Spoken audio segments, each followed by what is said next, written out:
recording now. Okay, welcome members to the HR and Equalities meeting.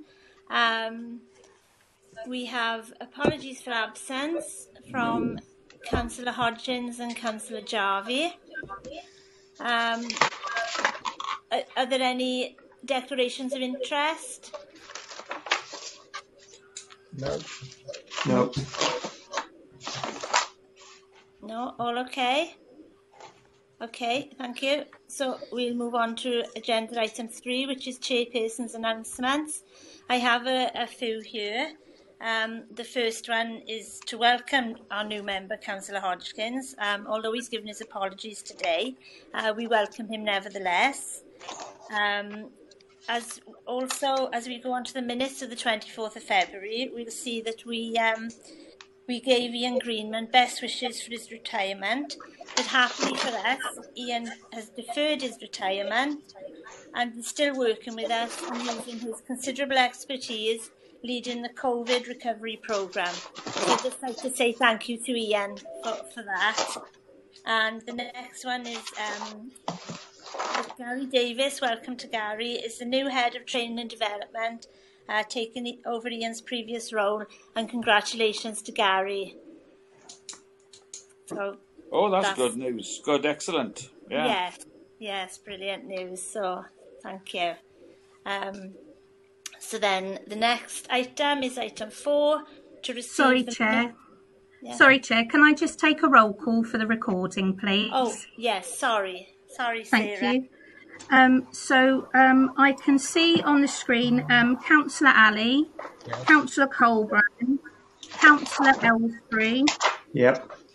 Councillor Hussey, Councillor Jones, Councillor Lister, Councillor Pickering and Councillor Shaw. Did I mention Councillor Alley? Apologies. Yes. I can see Councillor Alley. And observing the meeting, we've got Councillor Bradrick and Councillor Davies. And then in meeting room 9, we have officers Alison Reid, Chris Conker, Ruth Hazel and Gary Davies. During the meeting, officers presenting will be moving in and out of meeting room 9 as needed. Thank you very much. Sarah? Yes? Sorry to interrupt. We have Andrew Jones as well in room 9. Thank you. I'll make a note of that. Thank you. Apologies, Andrew. I can't see very well into the room. Thank you, Chair. Okay, thank you, Sarah. Sorry about that. Okay, so we move on to agenda item 4, which is to receive the minutes of the HR and Equalities on the 24th of February. So we'll go through page 3, 4, 5, 6, 7, 8, 9, and 10. All members happy with that? Yeah. Yep. So, do we have someone to move and second? I'll move. Yeah, I'll move. I second it.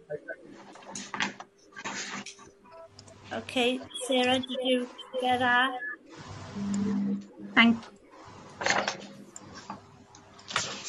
Yes, thank you. Okay, thank you. So we now go to agenda item 5 on page 11, which is the overview of training and development department 2019 to 2020, and I believe that's Gary. That's correct. Thanks, Councillor. Thanks you. Thank you, Gary. And thank you for the warm welcome in my new role in training. Really excited about it and carry on some of the good work that Ian has put in place. So thank you very much for that. If you don't mind, Chair, I'll go through the report, but I will touch on just to give you some information of what we've gone through during the COVID period. So you're aware that that the training is happening for in particular essential training. Yes, certainly. So the recommendations of this paper is that members consider the contents of the report and support the organisation's future training needs.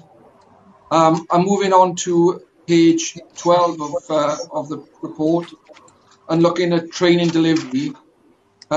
We continue to deliver against the NFCC recommendations, operational competency models, and during the COVID period, just to let you know that we completed 75% of our training, which I think is an excellent total considering what we've been through and with the lockdown, but all essential training carried on during the period. The initial training, we've continued with whole-time and RDS courses for the last 12 months. We had 20 students pass out in April as well, which was great during the COVID period, and 24 students passed out in October. We've had 3 on-call courses, which we've got planned as well for this year, which will see another 60 students coming through. One of the unique things that will be starting as well, which is all in place, is our students who are new entrants to the organisation will be carrying out the Apprenticeship Scheme. So the Apprenticeship Scheme has been designed in partnership with Cardiff and the Vale College, and will give our students a full apprenticeship scheme, which will be a very worthwhile qualification, carrying on all the good work we've done. In addition to our normal training, we've also carried out training for our auxiliary members, and our auxiliary members are now up to 80. So we've got that resilience there if required. Breathing apparatus training, I think many of the members would have had sight of our new training complex down in Cardiff Gate. We're really excited for this to go live. That has happened now, and our breathing apparatus courses are fully utilising this venue. So whereas we used to use several satellite venues, which with a cost implication, including Cardiff Airport and over across in Avon, all the BA training is carried on site on Cardiff Gate, and there's quite an intense programme of BA requalification. It has started back in January and will continue throughout the year. Our driving training as well is continuing. All that is done with the Driving Standards Agency, the DSA. We've also got in-house our own examiners, so we were able to continue that even during the lockdown period, but equally satisfying the requirements for the amount of drivers we got on our 47 stations and the requalifications.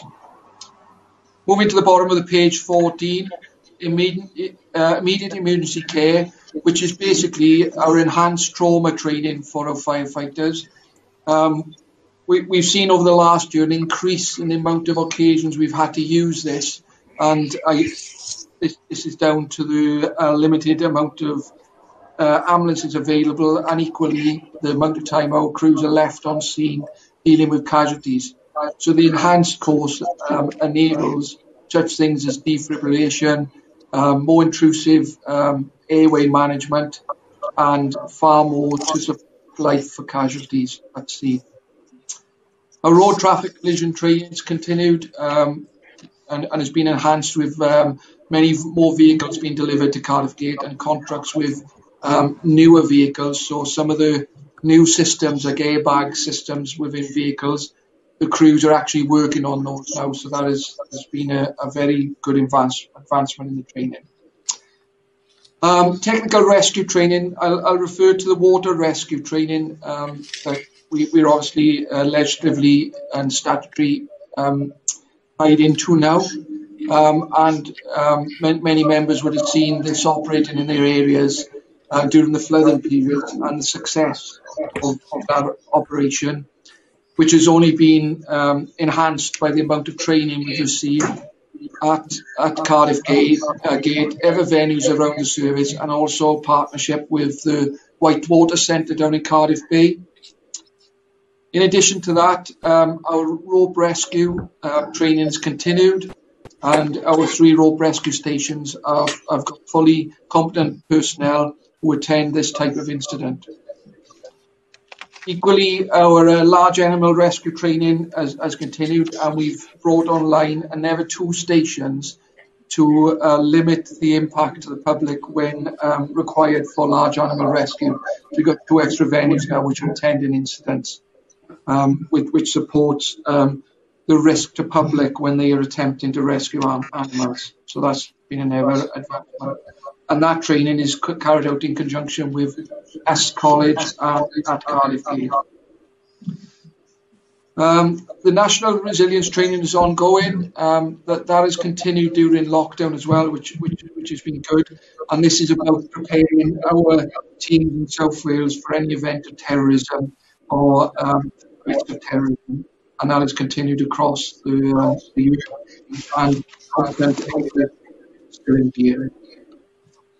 The Operational Development Review team, they've been attending the themed incidents across the service, and we've collated much information which is fed back then into our incident command training.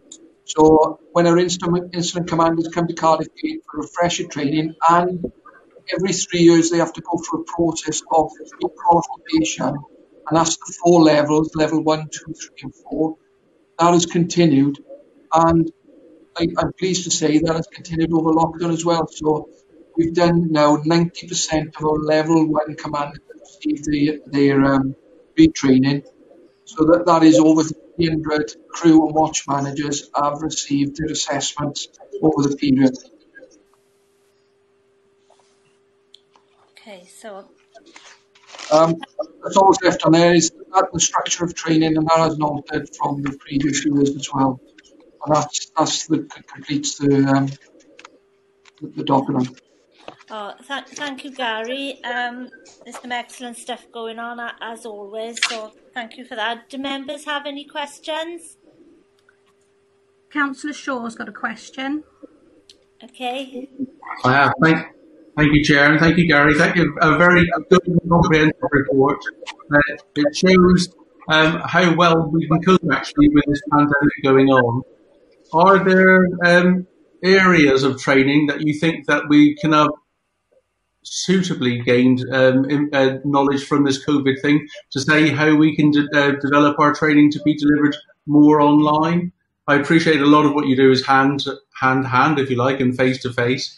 But there's elements of training, particularly skills for justice, I did think, that may be just as suitable for delivering online, which saves, well, costs and time, I think. Yeah, Councillor Shaw.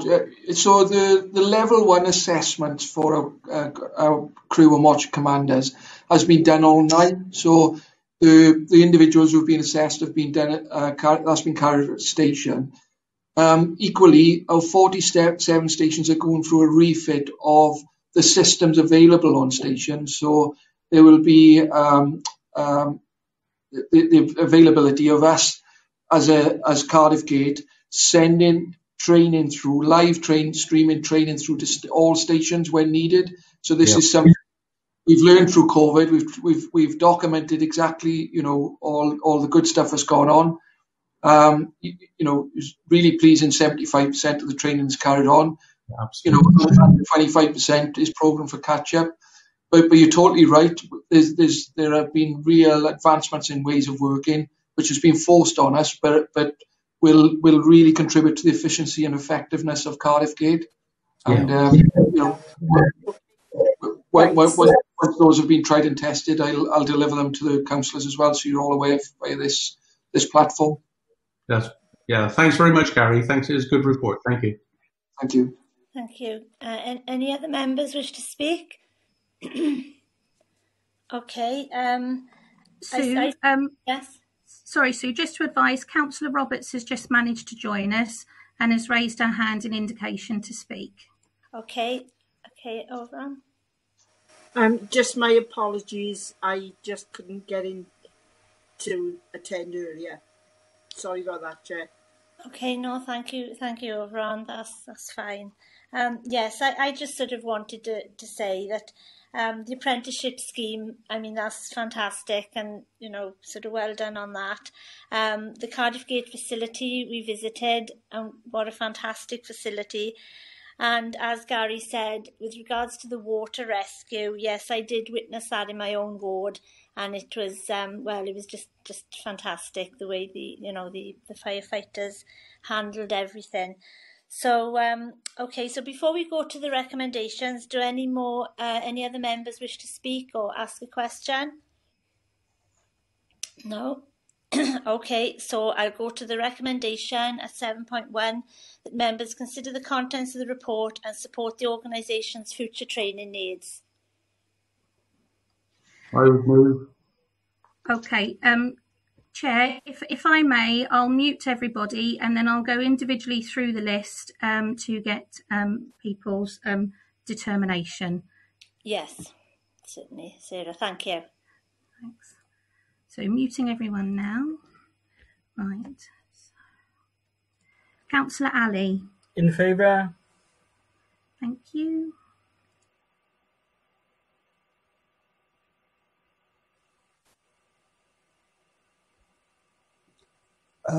In favour.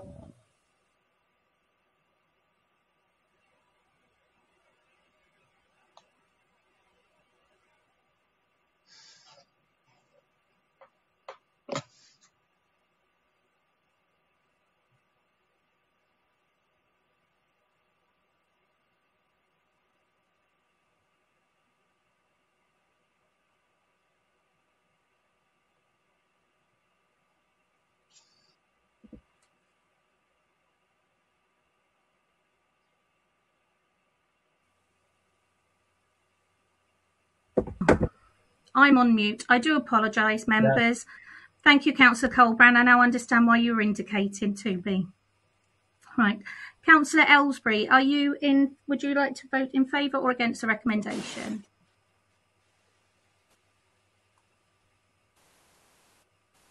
Ellsbury?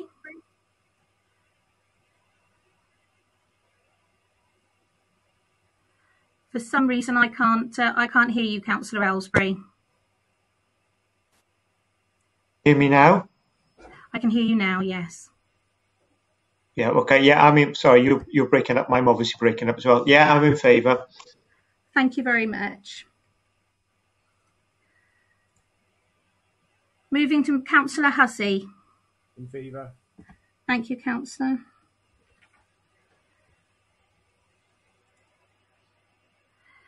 Councillor Jones. In favour.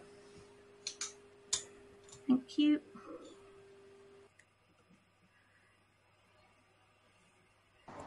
Councillor Lister.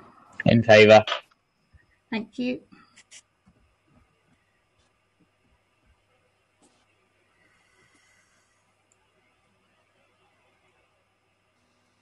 Councillor Pickering. In favour. Thank you.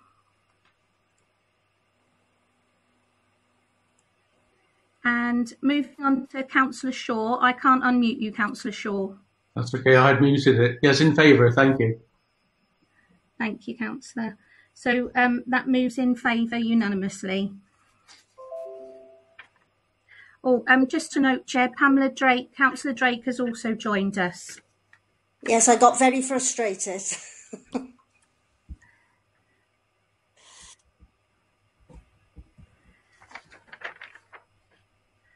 Okay, Councillor, okay, Chair. I was on mute then, sorry. Yes, so we move on to agenda item number 6, the Occupational Health Unit Activity Report, 1st of April 2019 to 31st of March 2020. I understand it's Ruth Hazel. Andrew? Yes. Hello, Ruth. Hiya all. Nice to meet you all. Yes, and you. Right, what I'll do, I'm going through the report, I'll go through sections, but I'll also say how they've changed, obviously since the COVID-19 pandemic. The biggest thing I think in the last year that you'll all be aware of is our move to Pontyclun. That went ahead in November. It went quite smoothly, really. We only needed to reduce our workload for about 2 weeks before the move just to pack up. and then we had a 2-week period of actually moving, and we were fully back up and running within the 2 weeks. Since moving there, we now have, I think it's 6 consultation rooms, which we had 3 in the previous accommodation. So now we are able to run more clinics at the same time. There's no clash of rooms. Previously, the physio would clash with another clinic, so we'd have to reduce the amount of people coming in. Now we're holding 6 clinics. Our physiotherapist has got their own room, which has got access to the gym. The counsellor's got their own room. And so far it's working really well there. So we're really pleased with the accommodation. Go through the report.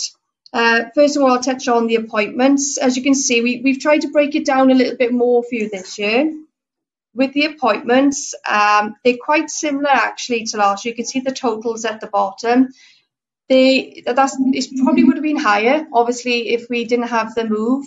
And we were reducing staff just for a short time last year. So actually, we've done really well with the amount of appointments we've been able to accommodate.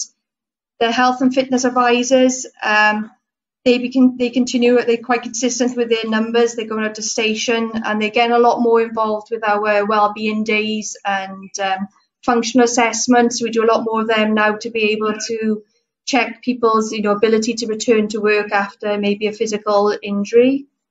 Attendance of appointments, I think the unable to attend looks quite high, but what we've noticed is we used to send out letters to people for appointments, but unfortunately when they received the letter they probably couldn't make that appointment date and time, maybe due to staffing levels or childcare issues. So what we've decided to do is that we contact everybody by phone now to make the appointment, so we can obviously make sure their availability on the phone before they come in. So that's definitely helped.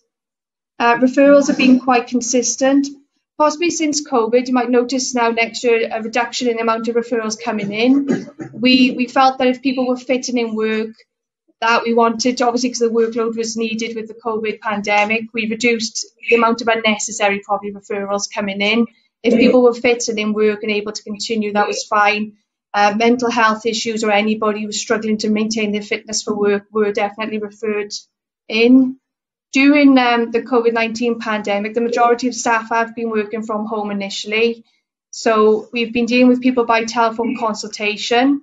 We found that this has actually worked out very well, especially when you're dealing with some mental health referrals. A lot of people I find get a lot, very stressed by coming into the unit sometimes in the first place. So by contacting them at their own home on the telephone, they seem to be a lot more comfortable with this option, and that's gone really well. So our figures of consultations has probably remained quite high during the pandemic. More recently, because of the new courses coming up now for the recruits for the on-call and the whole-time course, we've been coming into work to do face-to-face consultations for these medicals.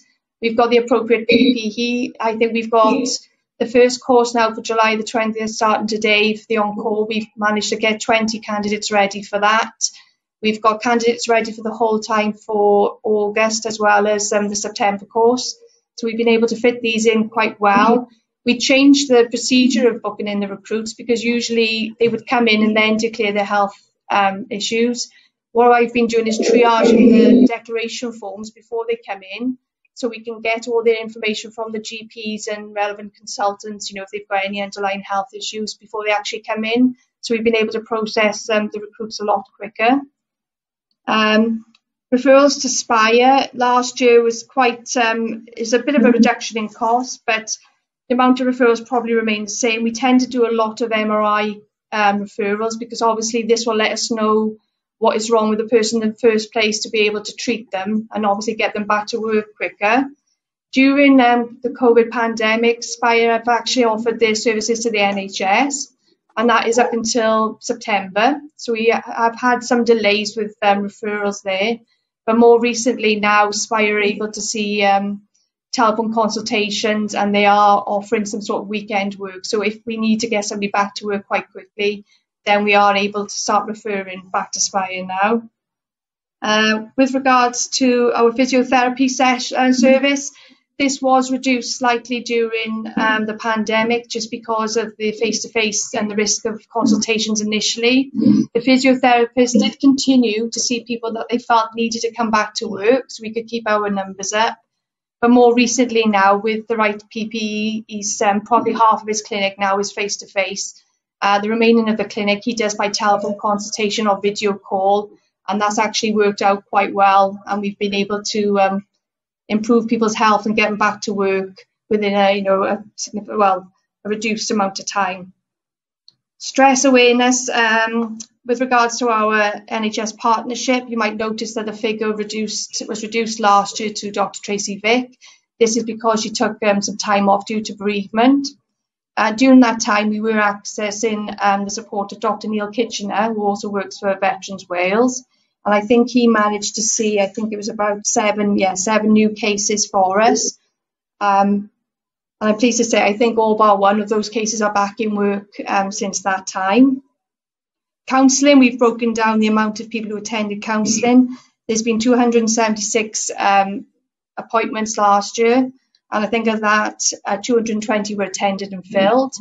Since the pandemic, the counsellor's been doing these by telephone consultation, so she's been able to continue her counselling service, or by video call. I think she gives the individual the option to decide. And so there hasn't been any reduction in service there. It's just been done a little bit differently. And we're hoping now in the next month or so that we'll be able to resume face-to-face. Like we said, we've got adequate room in Orc Health to be able to provide the 2-metre distance for any consultations face-to-face. We still have use of our employment assistance programme. Through the pandemic, they've been giving us some information, just health promotion regarding the pandemic, which is useful. And people do continue to access their service, more so their online website, which gives support with financing, any stress or anxiety symptoms, and improving your sleep. So that's gone really well. Awareness raising events, we continued. Last year we had one in, I think, June, July, and one in January. As you can see listed, the amount of things we've offered these sessions. Our wellbeing steering group was developed, and we're now getting more people across the service involved in our wellbeing days. Now, due to the pandemic, we've been trying to work out how we can do things slightly differently this year. So we're looking at having a nutritionist to do a talk through a webinar, possibly in September, because it's National Nutrition Week. And also for our mental health in October, we're looking to see what ways we can provide, health promotion through other means if we can't all be in the same room together. It might be through virtual, or, we might be able to hold smaller sessions of stress and anxiety, reduction techniques and mindfulness. So we're looking at that and working on that at the moment. Post-critical incident support, that's been changed recently since we've had the introduction of the mental health project by David Cruz. So now incidents are now tagged as well as, it's not, it used to be that if it was a fatality, it was tagged as a well-being incident. Now the incident is tagged as well-being if they feel it might have had a significant impact on any of the crew members. That gets flagged up, followed by an email. And also occupational health get involved so we can follow up any incident that we feel requires further input or support for the crew that attended. Other initiatives are obviously mentioned below with regards to the health and fitness advisors. They've been doing a lot of work. During the pandemic, they had to reduce going out to stations to do fitness tests. So what we decided to do is bring in people we felt were high risk or borderline fitness scores to occupational health, and they were completed. And a risk assessment has just been completed now for the health and fitness advisors to go back out to station to do fitness testing. And this starts, I think, the first week of August. Other than that, I think that completes the report. Oh, thank you, Ruth. Thank you for your presentation. Is there any questions, members?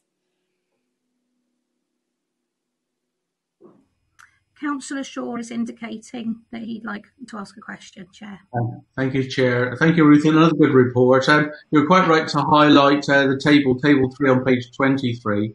And it was a bit alarming to see did not attend and no answer at 173. Do you think your new procedures is going to radically reduce that number? Yeah, I definitely think it's already noticing that we're having a better, attendance. We very rarely now. I've been with the service 8 years, and I remember DNAs were regular every day. Now, it's quite rare to get a DNA. It's usually simple things like forgetting. We do have that occasionally, but we are looking in the future at probably a new patient management system, and it might be able to send a text message out to the individuals to remind them of their appointment, so obviously that'll improve attendance again then. Yeah. Are you enjoying your new premises? Oh, we love it. Yeah, we do. Thank you very much. Well, I must admit, I've never known a system so bad to try and come on. Hour and 20 minutes to get you, Hour and 20 minutes. Is it? I'm on 4 systems, and this is by far the worst ever. I will say that. All right. Okay. Yeah. Okay, Steve. You're here now anyway. Well, yes. I found another way. Right, okay. Right. Very welcome to our meeting. All right, thanks for that. Is there any other questions, members? No? Okay. So I just wanted to say that the figures obviously show there's a need, and it's good to see that we're doing so much to meet the needs of employees. So thank you, Ruth, for your presentation. It's an excellent report. Thank you. Before we go to the recommendations, are there any members wanting to speak? No? Okay. So I move that we go to recommendation at 13.1 that members know the content of the report. Thank you, Chair. I've just unmuted everybody, so I'll go in turn to each councillor that's able to vote on agenda item number 6. Councillor Ali. In favour. Thank you.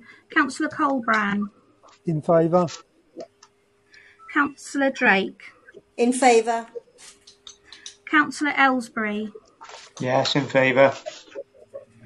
Councillor Hussey. In favour. Councillor Jones. In favour. Councillor Lister. In favour.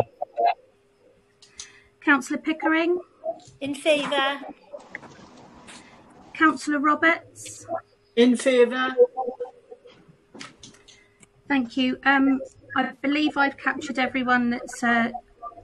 Councillor Shaw, I do apologise. In favour. Thank you. Thank you. Okay. So that. Okay. Thank you all. Thank you. Thank you, Ruth. Bye. Okay. Thank you. So we're going to move on to agenda item number 7 now. The Firefighters Pension Schemes Wales Government Circulars 2020 to 2021. This is Alison. Hello, Alison. Morning, members. Thank you, Sue. Just to share the Welsh Government circulars that are issued on fire pensions and other matters. So, as members will be aware, the scheme manager for fire pension schemes is our Fire Authority. And what we do is we share circulars from Welsh Government, which are in the main relating to fire pensions, to this committee, as well as sharing them to relevant stakeholders. And I'll just take you through the few circulars that were received for the first quarter of this year. I mentioned that in the main the circulars come with updates and information relating to fire pensions, but what you will see in the appendix, so in Appendix 1, you will see that one circular in particular related to COVID, and so that one was Circular 06. What that circular did was provide a bit more flexibility for local authorities working in a COVID world, and that flexibility included the ability to make decisions remotely, and to have a bit more flexibility around the governance aspects of fire and rescue services and other services across the public sector.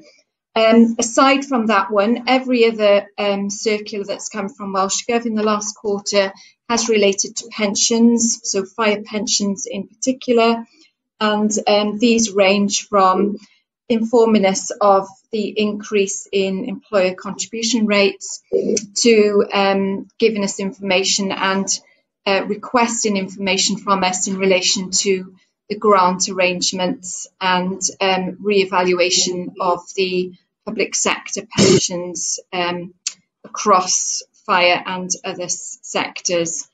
So what we do is we share these with members for information purposes. We also circulate these updates through to our senior management team internally.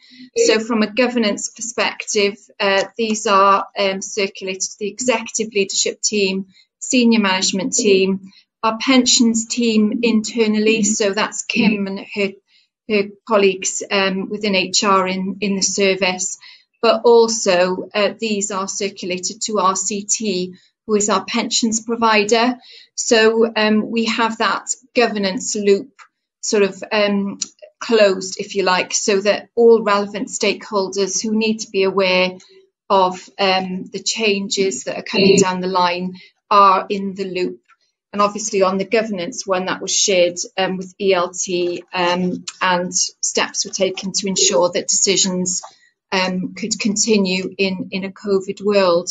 So I guess that's the purpose of the paper. And any particular headlines in relation to pensions, we have, of course, our local pensions board that is set up and running and has already held its first meeting for the new municipal year. But we also have the scheme advisory board meetings, which Councillor Pickering, you're a member of, and there is one this Friday to pick up any particular headline issues on pensions in a fire context. And while I've got the floor, I was just going to flag there is a set of consultations that have been published on fire pensions as recent as last Thursday, and this relates to the transitional arrangements for pensions that happened back in 2015 and was the subject of a High Court decision around the discriminatory aspect of them. So I'm just alerting members of that. That will come out in our next update because it's in our next quarter, but I just thought I'd flag that while I've got the floor. That consultation will be open until October, and there will be, I expect, some changes from a fire and LGPS, so local government pension scheme perspective, probably over the next couple of years. And that's as much as I wanted to say. Oh, thank you. The joy of pensions. Yes. Okay, any questions, members? No members are indicating. Okay, thank you, Sarah. Okay, so we'll go on to the recommendations then. At 5.1, members accept the Welsh Government circulars, and 5.2, members note the actions that have been implemented for each of the circulars. Okay, members? Yeah, agree. Thank you, Chair. I've just unmuted all members, so I'll go down in order and record your votes. Councillor Ali. In favour. Councillor Colbrand. In favour. Councillor Drake. In favour. Councillor Ellsbury. Yes, in favour. Councillor Evans. In favour.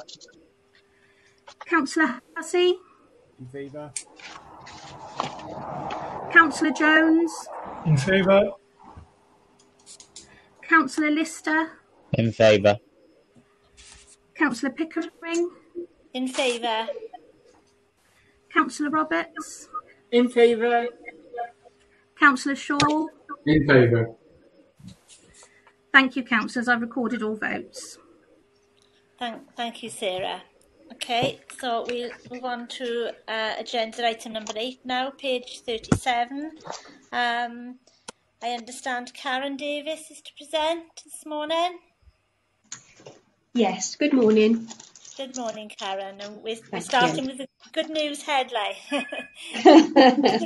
Yes. Yeah, I'll just go through the key highlights in the report, if you don't mind. No. And the highlights are the service have reduced their sickness absence figures by 8% on last year's figures, the previous year's figures. The number of shifts or days lost to long-term sickness is reducing, and the number of injuries on duty leading to sickness absences has reduced as well. I think before we look at the absences, I would just like to confirm about attendances, which is obviously the other side of it. We've got around about 1,700 staff, and of those, 56% of them had no absences in the period that we're looking at, the 1st of April 2019 to the 31st of March 2020. And a further 940 or 31% had one absence. So there's 87% of our staff who've had either no or one absences in the year. That leaves us 13% or 240 staff who have had multiple absences. So when we're talking around the figures, we're talking about a number of 240 people who've had more than one absence. If I can draw your attention to Table 1. Table 1 shows that the 8% is actually 992 shifts less sickness than there was the previous year. What we could see from that when I break this down into staff, staff groups, is there was a decrease in whole-time staff sickness, a slight increase in control sickness, a really large drop in support staff sickness, which is good news. Okay, if I move on now and talk about long-term and short-term sickness and draw your attention to Table 3, you can see from the absences there's been a slight increase in short-term sicknesses, but a 17% decrease in long-term sickness. The sorts of activities that we do to reduce these sicknesses is my team and I look for trends. That's both on an individual level and on a department level.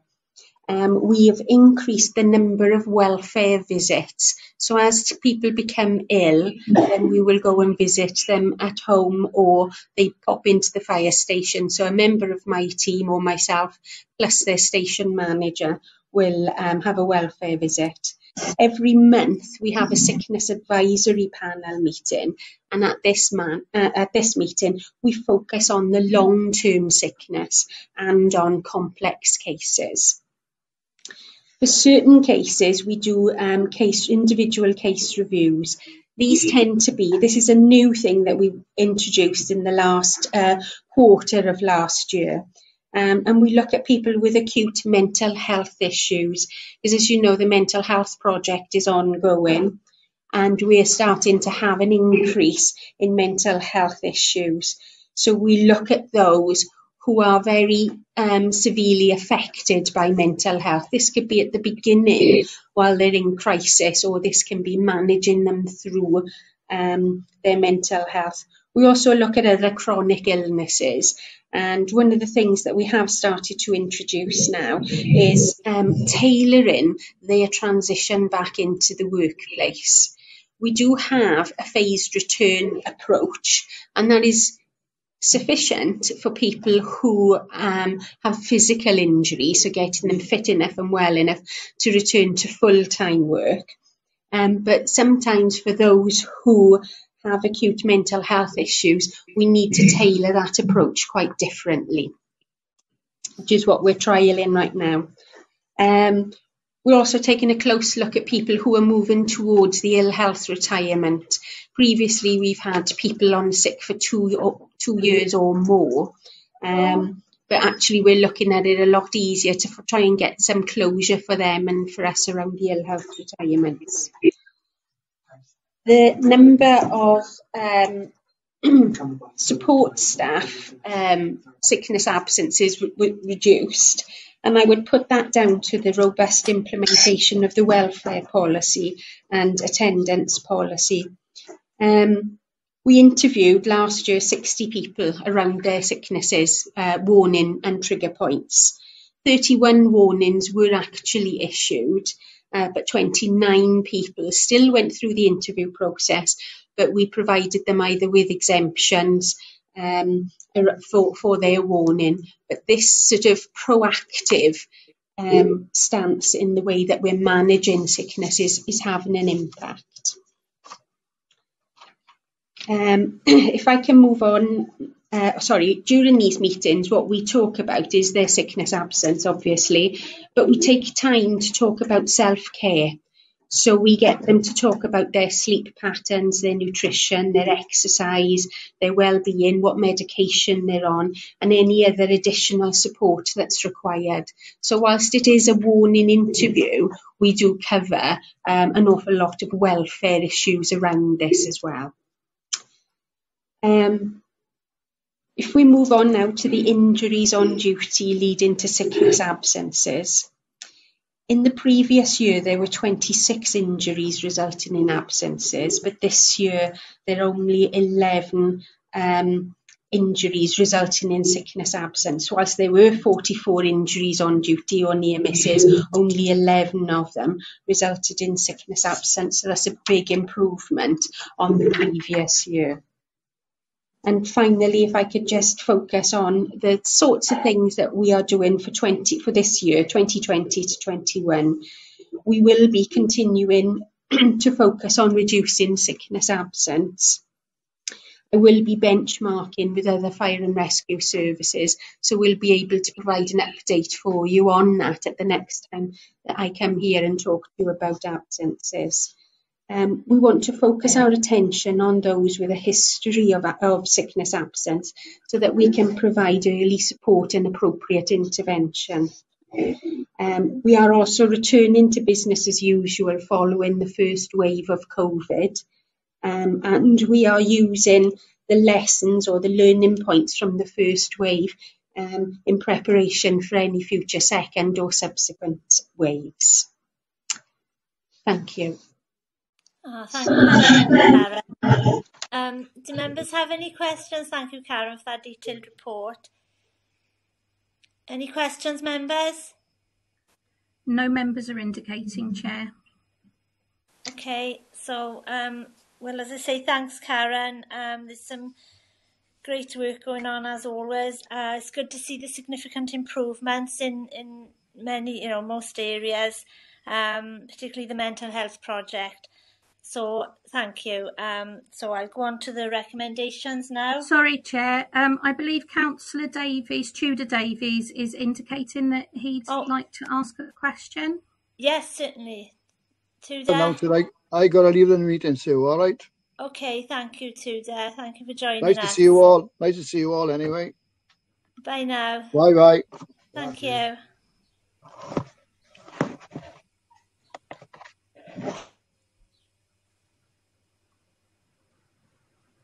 Councillor Davies has just left the meeting. Okay, thanks, Sarah. Okay, so I'll go on to the recommendations then at 5.1.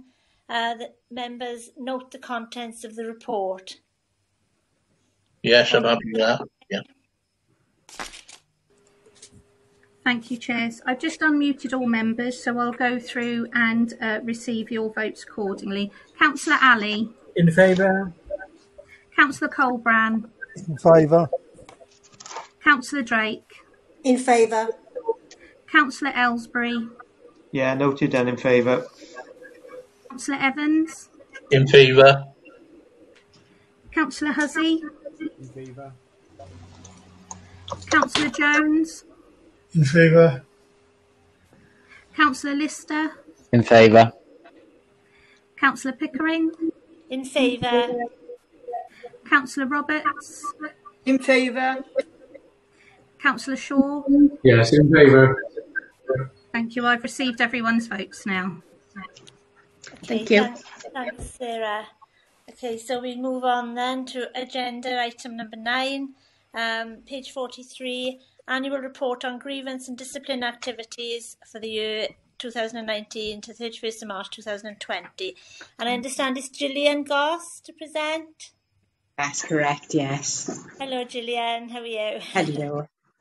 Okay, I hope that everybody's keeping well. I will refer to different points, different sections of the report, just to highlight or focus you and your attention on some of the stats within there. Okay, so we're looking at two areas at the moment. We're looking at discipline and grievance, sitting under the remit of employee relations. Employee relations also covers contracts of employment, terms and conditions of service, linking in with the trade unions around those negotiations, policies and procedures. It's very much about the relationship between the employee and the service. So balancing the expectations of both parties. So the service has an expectation of the employee, and the employee has an expectation of the service. And when you look at discipline and grievance, they very much fall in line with that. So when we look at grievances, very often we've not met the expectations of the employee. In that instance, they raise a grievance. And similarly with discipline, the employee in that instance has not met our expectations in terms of their behaviour. So it's very poignant to think of those two areas in that way. So grievances, and if you look at page 4 or appendix 1 of your report, we can focus on some of the details there, are very much about where we've not met the expectations of the employee and they feel that they've got cause to raise a concern with us. Now, if you look there, you can see that we had 6 grievances in 2019-20. Grievances give us the opportunity basically to consider and possibly rectify issues that the employees have. And I think it's important that we see them as an opportunity. So when I look at the stat year on year, I never think to myself, oh my goodness, we've had 1 extra compared to last year or so on. We think of it very much in positive terms. They tell us about what's happening in the service as well. So they give us a snapshot of a certain point in time. So if you look at page 4 there, you will see the grievances that we've had, and you'll also see the nature of those there. You'll notice that there are 4 grievances linked to corporate staff, whereas there was only 1 in the year previously, and 2 linked to whole time. So that's a slight shift in the balance. But you'll also notice that when you look at the reasons for that and the nature of the grievances that have come forward, they are very much linked to the restructure that happened back last year. So if you think about where we were as an organisation, all of the work and investment of time that had gone into recruitment processes and restructure, reshaping our service, it makes sense that we can see that coming through within, or that theme, as it were, coming through within the grievance report there. Okay. Then when we go and look at disciplinaries, so if you did want to refer forward, you can see this under Appendix 2 or page 5 of the report that was submitted. These very much link to where the employee has fallen short of our expectations, usually in terms of their behaviour. Once again, we see these as an opportunity. They're an opportunity for us to reaffirm our expectations and requirements. They help us to identify issues.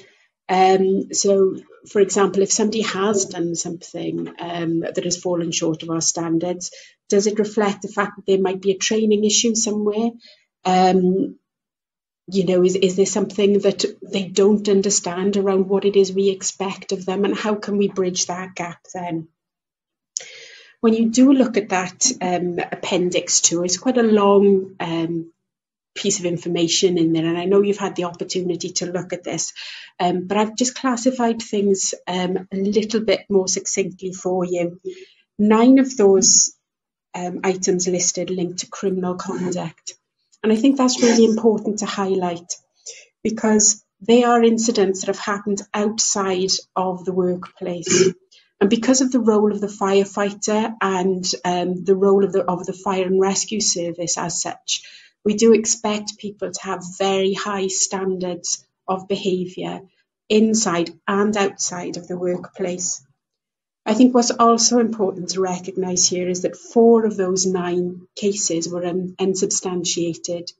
So something has been brought to our attention, we've done an investigation, and perhaps something's been brought to our attention by the police, and ultimately at the end of it, the police have decided not to take that forward. 6 of the discipline cases, they're linked to promotional or selection processes. So this would be where somebody perhaps has, well, to put it in blunt terms, where somebody has plagiarised or has cheated in a test. 3 are linked to social media. So once again, I think when it comes to social media, we are looking at the behaviours of our employees in their general day-to-day lives. So these are not things that happen in work, but they are things that could influence or impact on the workplace, because we do expect people to maintain strong community relations and to maintain our strong brand. Trust with the community is so important to us. So ultimately, these are discipline issues. And then 4 of the items that are listed in front of you, they're linked to contractual requirements. So perhaps these are issues whereby somebody's not maintaining timekeeping or attendance, or they've got additional employment elsewhere that they've not let us know about. So issues that link directly to the contract. And as I've said, these are learning opportunities for us. So there are opportunities for us to sit down and to think about, okay, so what is it, particularly around the contractual issues, that the employee is not understanding? So why is it that people aren't declaring they've got secondary employment? Are they hiding something? Or is it because they genuinely don't understand the significance of letting us know so that we can monitor their health and safety and so on, and make sure that they've got that work-life balance that is so important, particularly in roles that are risk critical, like some of the roles that we have within the service. So in summary, and I know this is also listed in your report, you have got a list in there of how the discipline cases have been resolved. So we had 2 cases of termination, 2 final written warnings, 2 written warnings. And I think this is where it becomes really interesting. 4 of the cases that we had brought forward to us were unsubstantiated. 7 we could deal with through managerial action. 1 case required no further action, and 6 cases at the time that the report was written were ongoing. And our aim when we are trying to resolve these cases is not that we are hard, not that we are soft, but that we are fair and consistent throughout. And the ideal outcome for us of any disciplinary is for us to get the working relationship back on track, and to make sure that that's on an even keel wherever possible. Every employee has the right to appeal once they've been through a discipline process, and last year nobody took up that right. I don't necessarily see that as a positive or a negative, but ultimately I would hope, and I'm pretty confident, that employees feel that our processes are suitably robust, so that when they've been through a discipline process, they might not like the sanction, but they know that they will have been heard and that the decision will have been very considered based on robust processes. There were only 2 suspensions last year, so it's a positive once again, and year on year I've reported a reduction in the number of suspensions that are happening. That's partly to do with ACAS guidance changing, but also as well as partly to do with our mindsets changing around different approaches that we can take to make people to allow people to continue to work, but also to safeguard the investigation. The 2 suspensions that we did have, they were both linked to the on-call duty system. And that draws me to the conclusion of the presentation. Are there any questions? Thank you, Gillian. Questions, members? Councillor Evans is indicating that they'd like to ask a question. I've got two actually. On the Appendix 2 first, we put all the whatever's gone wrong, but have all these individuals been represented by an external body like a union, or it doesn't say any of that in there. It states that they've been through the process, but all I'm trying to make out is there any process for them to have representation before these allegations? That's what I'm trying to get at. That's the first bit. And on Appendix 1, with the bullying, is there any follow-on action after that, just to make sure it's still not ongoing? Good questions. Thank you, Councillor. In relation to representation, our employees are entitled to be represented. The right to representation is quite an interesting one. We offer our employees greater rights than the statutory rights that they have in the eyes of the law. We have very good relationships with the trade unions as well. And so ultimately what we find is when somebody is represented and they choose to be represented, we find that it does make life a lot easier for us as a service in terms of gathering information and making sure that all the detail is there, and that the employees is a very difficult time, whether you're going through a grievance or whether you're going through a disciplinary. They're very, very difficult. Employees don't want to be in either of those circumstances, obviously. So ultimately, when an employee is in those circumstances, part of my job is to make sure that they get support, that I'm looking at their well-being throughout and so on. When the trade union are there supporting the employee also, it acts as a reassurance to myself, because I know that you've got almost two sets of eyes making sure that that employee is properly looked after. Does that answer question one? Thank you, Councillor. Okay, so question two in relation to the bullying grievance that came through. It was quite a difficult case, and I won't go into too much detail. There was a perception bullying was taking place. There was an individual that was uncomfortable, and there was monitoring that went on in the lead up to the grievance being considered and afterwards. Very often when there are allegations of bullying, and I won't talk about sort of the individual cases, very often it's a lot about making sure that people understand the different perspectives.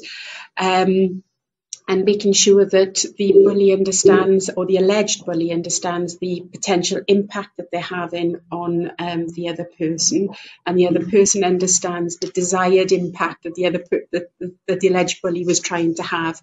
So we did go through a sort of mediation process in this particular incident, and what was really positive, and as I say, I won't go into details, but we have since the person who raised the grievance in the first instance felt so confident with the outcome that they have actually moved on in that particular role, and actually been appointed into a different role within the service. So when we're talking about the relationship and them having trust with us, I'm confident that we've done the right thing by the parties there. Thank you. Any other members? Chair, I think Councillor Hussey was indicating that they wanted to ask a question. Is that correct, Councillor Hussey? No, sorry. Oh, apologies. Anyone else wishes to ask questions? I think Councillor Evans was trying to raise a query there. Okay. And Councillor Bradwick has also indicated that they'd like to speak. Okay. So, which Steve to go first? I wanted to come back in with the comments that the lady had said. What it is, I wanted to come back in and ask, sometimes mediation works, and I'm glad it worked on this occasion, but sometimes it doesn't. So what would we do if it didn't work through mediation? That's what I'm trying to ask. Good question. We would need to look at, we would need to consider sort of on a case-by-case basis So if you've got two individuals where the relationship is untenable, then there are options that we can consider there. That would be quite a distance down the road. I mean, ultimately in this incident, I think it was important to consider whether or not bullying was happening, whether that was the desired outcome. If bullying was happening, then we would have had to, how can I put this? If there was bullying that needed to be dealt with, we would have had to have dealt with it through a discipline process. So there are different avenues that we can consider. Does that answer it for you, Councillor? Thank you. Thank you, Steve. No, sorry, just to say, I'm going to have to leave as chair. I've got a meeting with some residents now at 12:15. And sorry for my cat coming across the screen because Ike likes to.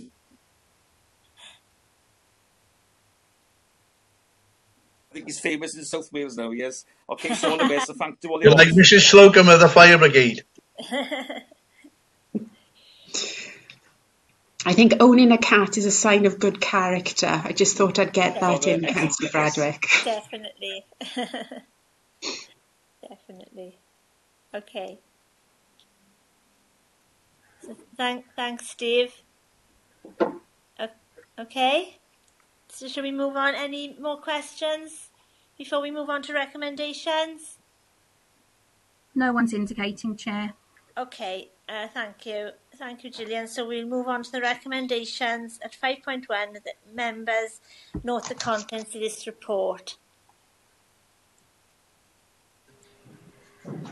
Thank you, Chair. I've just unmuted all members, so if I can take their votes, please. Councillor Ali? In favour. Councillor Colbrand? In favour. Councillor Drake? In favour. Councillor Ellsbury? Yeah, noted and in favour. Councillor Evans? In favour. Councillor Hussey? Councillor Jones? In favour. Councillor Lister? In favour. Councillor Pickering? In favour. Councillor Roberts? In favour. And Councillor Shaw? In favour. Thank you. I've noted all the votes, Chair. Thank you, and as I say, thank Gillian again. I mean, an incredible amount of work goes into these reports, and so I'd like to thank all the officers for the reports we've heard today. We move on to agenda item number 10 now, which is a forward work programme for HR and Equalities 2020 to 2021. And that's Alison, I think.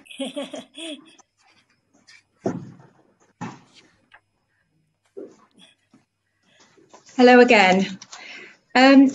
So the forward work programme for the next few months is centred around, Andrew and I talked about sort of the plan going ahead, and what we wanted to do was to try and craft it around some key items that will be coming up over the next few months.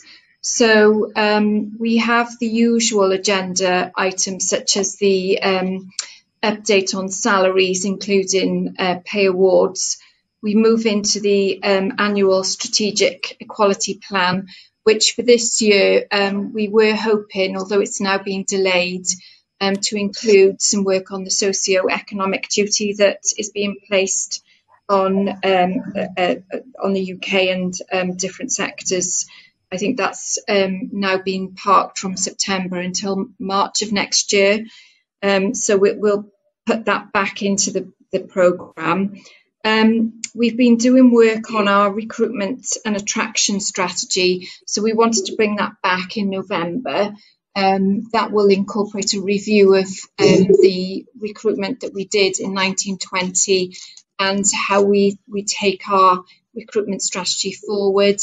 Part of that work will focus on more engagement with our communities as COVID, the COVID landscape changes, and we can actually make more contact with people in our communities.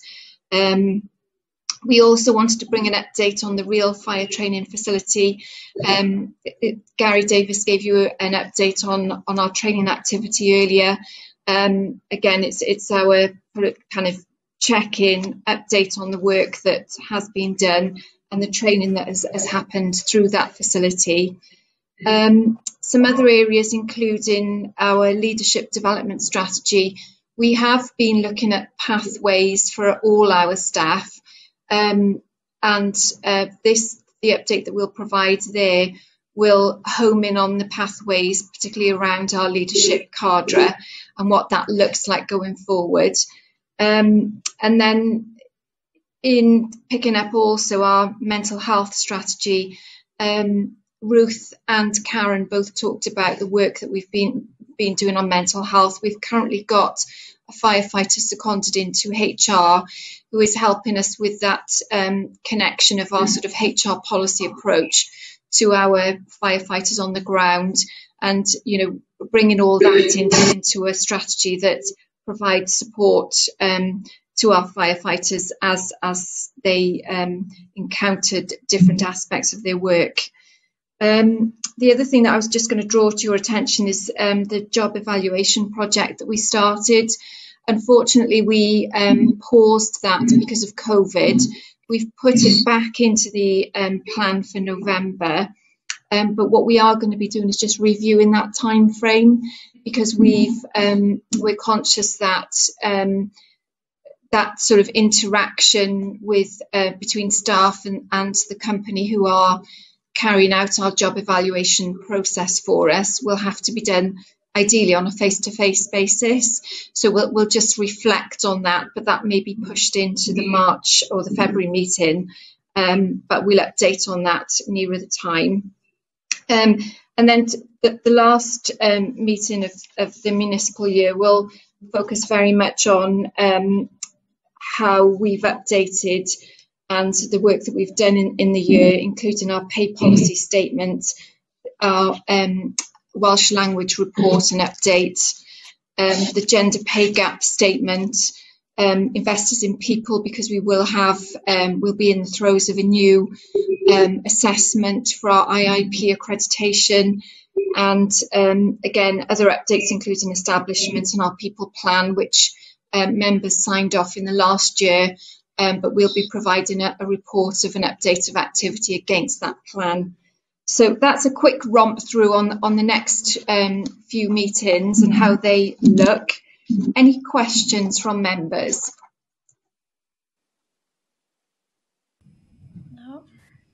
No questions are in. Members are indicating. Okay. So thank you. Thank you, Alison. Is there any? Thank you. Okay, there's no recommendations on that, is there? Sorry, I'm practically... No. It's just for information. Just for information, yes. Okay, thank you very much, Alison. That's okay. Great. So we'll move on to item number 11. Any urgent items? There's nothing from me. Just to say again, thank members for this morning. Thanks, Sarah. Thank all the officers for these excellent and detailed reports, and all the work that's going on. It's amazing, to be honest. We're very lucky. So I think that's about it then, is it, Sarah? Yes, Chair, if you'd like to close the meeting, I'll then stop the recording. Okay, well, I'll close the meeting then. Thank you again, members, for attending. Bye now. Thank you all. Thank Bye. you. Bye. See you all soon.